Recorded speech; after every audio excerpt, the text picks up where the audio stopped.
They are. The Boston Celtics now move in the playoffs to 4-0 after a loss. Ime Udoka, the head coach, at the podium. Yeah, we knew they're a team that runs quite a bit of zone. Didn't get to it in the first game. Not surprised, but they upped their physicality and didn't need to get to it tonight. They tried it, and we've had some good sets and success against it later in the season, being that we saw it quite a bit early in the season. So we're ready for that. Ime, how did you like your team's response tonight, and how good was it to have Marcus and Al back in the lineup with you? Yeah, it was great to have the vets back, obviously, calming presence there. Didn't get off to our best start, a little slow to start, but fought right back into it. And after, I guess, the first 5 or 6 minutes, we held them down scoring-wise. But overall, it was good overall effort. Bounced back. I felt we didn't play as poorly as last game showed. You know, we won, like I said, we won 3 quarters and had a very bad third quarter that was hard to overcome, but we saw a lot of positives and areas we could attack, and so it helped to have those 2 back for sure. Ime, tonight you guys, according to Second Spectrum tracking data, switched on 33 pick and rolls, allowed only 15 points, caused 2 turnovers. Obviously, Al Horford and Marcus Smart returning makes a significant difference in your ability to switch. I guess, what's your reaction to hearing those type of numbers going into the game plan that you had with the willingness to switch? Yeah, it's what we've done all year to some extent. One of the better switching teams that we switched a lot, and having certain defenders back obviously helped that, aided that tonight. But you know, we saw Hero get downhill a little bit too much, Butler as well last game, and wanted to have bodies in front of bodies. And what we showed them at halftime was good physicality, good pickup points, and good attention to detail on certain guys.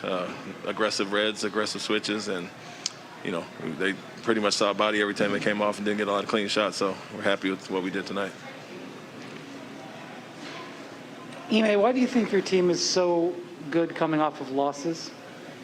I think we were upset with how that third quarter went, and specifically how we got out toughed. It wasn't a lot of, like I said, a lot of schemes or defensive or offensive changes. They just came out and kind of punked us in that third quarter, and so we looked at the 3 quarters and how well we had done, you know, winning those quarters, and knew if we just matched our physicality, we could be better. And so kind of reminded us of Milwaukee the first game a little bit, and didn't want to get caught off guard again, but shouldn't take one of those, and, you know, opportunity that we had.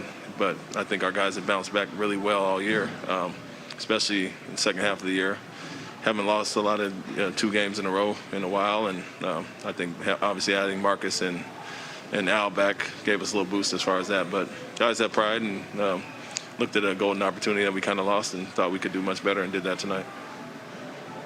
Game really turned around, Ime, in the first quarter when you went to Grant in that 4-out lineup, kept him in the rest of the first half. What did you see working there, and why was it able to be so successful in the course of the rest of the game? Yeah, he spaced the floor well. You know, we had got to attack some matchups that we wanted to, and space out Adebayo and Tucker and some of those guys. And so obviously with Rob in there, he has his things that he does well, but he has some limitations as well as far as space in the court. And, you know, we saw success against Milwaukee and Brooklyn doing that with the Al and Grant lineups where they can space it out and we can attack multiple ways. And so, you know, create a lot of open shots, a lot of open threes, and he got going, but also open up the lanes for our drivers.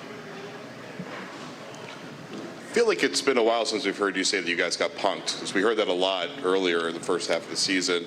What did you say to the team after? Like, how did you challenge them? You know, Grant was saying before that you weren't afraid to challenge them. So how did that work tonight? Yeah, it was evident. I mean, after the game 1, that third quarter, 39-14, you know, 8 of our 16 turnovers, them getting a lot of offensive rebounds, and Butler getting to the free throw line. It was pretty evident that they were the more physical, aggressive team, and we said this, look at the 3 quarters and be optimistic by what we did there. But if a team is just going to come out and out hustle you, it wasn't a lot of, like I said, a lot of things schematically that they did different. We can match that intensity. We pride ourselves on being one of the tougher teams, and so we knew if we matched that, we'd be in good shape tonight. So not much needed to be said. Everybody saw it. Marcus Smart almost had a triple-double tonight, but even beyond the box score, how can you describe what he gave you guys? Yeah, as always, he sets the tone. You know, defensive player of the year for a reason. Ability to switch on to bigger bodies, and just another good defender to throw at Butler and Adebayo and some of those guys, and not have to worry about them trying to pick on certain matchups. And so he brings the physicality every night, kind of gets everybody else in line, and adding Al back there as well as another versatile guy. So wasn't surprising to see how well we guarded with our guys back. Ime, after Strus hit that three with Robert kind of too far from him, you immediately called a timeout. It was 18-8. What did you say in that timeout that you can, obviously without the four-letter words, but what did you say and how did that change the game, that sequence? Well, it was wake up. You know, we were slow to react for the first few shots, switching too low on their shooters, and that's something we didn't do a great job of last game. So we understand who they are and who their scorers are and who their shooters are and how we need to switch accordingly and according to their personnel. And so just simple message that we need to wake up and react a little bit quicker. Al gave up one as well, and Jalen was too low on one, so cleaned that up pretty quickly and finished off the quarter well. Ime, going back to Marcus and actually kind of going into the box score, he had the 5 threes, he had a couple of key steals there in the third, and then all the assists. When you look at those numbers, what are you most impressed by in terms of him and coming off this injury? I always look at his assists and turnovers. He's had quite a few, like tonight, a 12-1 turnover game, kind of dictating everything out there and getting us into things. And I'm not, like I said, I'm not the type of coach that wants to call a play every time down. I leave it in his hands, and he usually makes the right decision, understands who to get going and who's the hot guys are, and he did a great job of that tonight.